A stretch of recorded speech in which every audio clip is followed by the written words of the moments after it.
We're going to start section 4.2, and as we're going to go through the rest of the sections in chapter 4, we're going to be learning different ways we can graph a line. So in section 4.1, we learned how to create an XY table, and just creating coordinates from that linear equation that we can plot. So we're just going to take that concept one step further, and we're going to learn how to graph a linear equation by plotting points. So we're first going to look at this equation that we have here, our example equation, y equals negative 2x plus 1. And we're going to create an xy table. So we're not doing anything different than what we learned in chapter 4.1. So we're going to create an xy table, come up with the coordinates, plot the coordinates, and then the only thing that we're going to have to do after that point is just connect the dots, and we'll have graphed a linear equation by plotting points. So why don't we go ahead and get started with creating an xy table for this equation, y equals negative 2x plus 1. So if I'm going to create my xy table, since y is already by itself, I'm going to go ahead and just populate my x chart here. And that way we don't have to isolate or try to get x by itself, since y is already by itself. So I'm just going to go ahead and put 0, 1, and 2. So when I rewrite this equation, I'm going to substitute the x for each one of these. So in our first one, we'll have y equals negative 2 times 0 plus 1. In our second one, we'll have y equals negative 2 times 1 plus 1. And in our last equation, we'll have y equals negative 2 times 2 plus 1. And just as we learned in section 4.1, you can use any value. So if you want to do 0, 2, and 4, or negative 1, 0, comma, negative 1, or not comma, but negative 1, 0, and 1. It doesn't really matter which x coordinates that you use.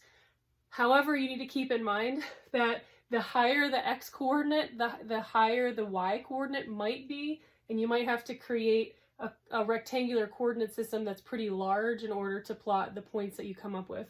So we usually like to keep our values small. That way we're a little bit closer to the origin when we're plotting the points.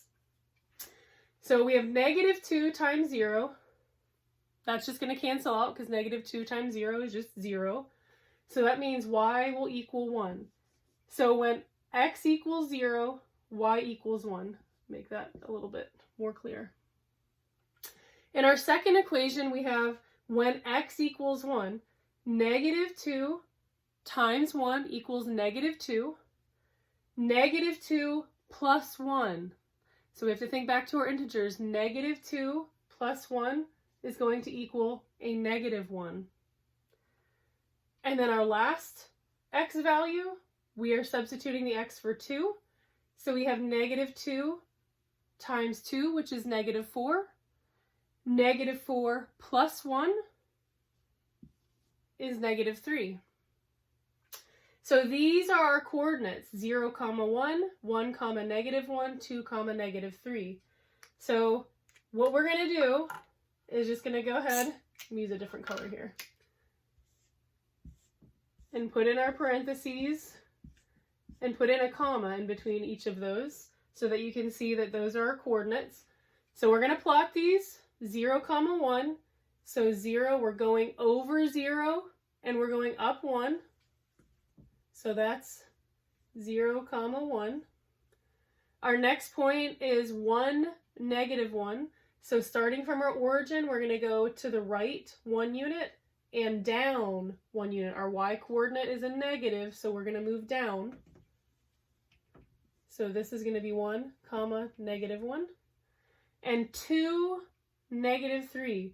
So now we're going to come over 2 and down 3. So over 2, down 3. And we have plotted 3 points using our XY table. And this is everything that we learned in section 4.1. We learned how to do all of this. The only other step in order to actually graph that linear equation is go ahead and connect the dots. Once you connect the dots, you have graphed a linear equation by plotting points.